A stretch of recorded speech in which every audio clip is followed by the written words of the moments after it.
Maria Maria, congratulations on this well-earned honor. I so wish I could be there to honor you and your efforts in person.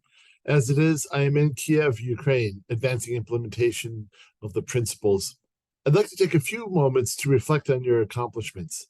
The principles are a landmark development in international law in four important ways. First, they expanded the sources of international law beyond international humanitarian law to include international environmental law, international criminal law, international human rights law, the law of occupation, and other sources. This was an important revolution in international law. 25 years ago, I remember there was a vigorous debate about whether international environmental law continued to apply during armed conflict, or whether IHL was lex specialis that excluded ongoing application and relevance of international environmental law. Drawing upon the ILC's previous work, you integrated these disparate threads into a cohesive body of international law, protecting the environment in relation to armed conflict. That leads me to my second point, in relation to armed conflict. That phrase extended the timeline beyond the usual exclusive focus on protection during armed conflict. This was important for many reasons. The environment plays a crucial role before, during, and after conflict. Moreover, there are many complex situations where it's not necessarily clear whether conflict is ongoing, ended, or in a pause.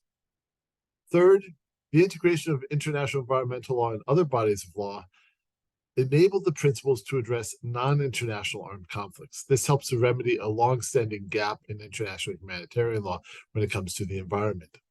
And finally, the principles address both damage to the environment and the wrongful exploitation of natural resources. By bringing in pillage and other aspects of natural resources, the principles have updated for our times the framing of protection of the environment in relation to armed conflict. Before I sign off, I would like to say a few words about how you went about your task. You were consultative. By engaging a wide range of experts in the process, you built buy-in that helped to ensure their success, relevance, and ongoing use. You were also careful. People asked you to incorporate a lot into the principles. Your judgment about what was lex lata and what was lex ferenda helped to ensure the legitimacy of your work. And you were committed. You had your regular jobs and no staff for this, yet you have, through an incredible amount of effort, led the creation of a set of principles that will guide us for generations. You and your work are inspirational, and we owe you a huge debt of gratitude. Thank you. And again, congratulations.